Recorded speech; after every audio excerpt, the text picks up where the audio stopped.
Black ডায়মন্ডের একটা girlfriend থাকার কারণে দড়িটা কিছু কেটে ফেলে, তখন তার বউকে জলবাড়ির মধ্যে থেকে কেটে ফেলে দেয়। তারপর ব্ল্যাক ডায়মন্ডের বউ পানিতে পড়ে যায়। ব্ল্যাক ডায়মন্ড তখন অনেক খুশি হয়ে যায়, কারণ তার বউ এখন পানির নিচে তল হয়ে যাচ্ছে আর ফিরে আসতে পারবে না। তাই তার গার্লফ্রেন্ডকে ফোন মারে। কিছুক্ষণের মধ্যে ব্ল্যাক ডায়মন্ডের গার্লফ্রেন্ডও চলে আসে বাসার মধ্যে।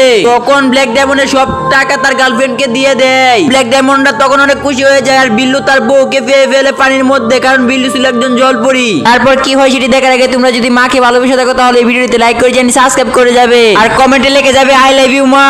জাদু করে বিল্লু একটু পানি বিড়ালটিকে খাওয়িয়ে দেয়, তখন বিড়ালটি সজাগ হয়ে যায়। বিল্লু তখন অনেক খুশি হয়ে যায় আর বিড়ালটি সব কাহিনী খুলে বলে বিল্লুকে।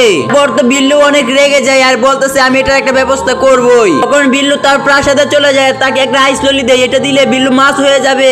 এই বিড়ালটির সাথে সাথে চলে যাচ্ছে ব্ল্যাক ডায়মন্ডকে মারার জন্য। আর এইদিকে ব্ল্যাক ডায়মন্ডের বউ মদকে ঘুমিয়ে পড়তেছে। আর এই সুযোগে এই বিড়ালটি ব্ল্যাক ডায়মন্ডের শরীরে আইস ললি ঢেলে দেওয়ার সাথে সাথে মাছ হয়ে যায়, তখন তাদেরকে ডাস্টবিনের মধ্যে ফেলে দেয়। বন্ধুরা পরের পার্টি পেতে ভিডিওতে লাইক করে চ্যানেল সাবস্ক্রাইব করে দাও।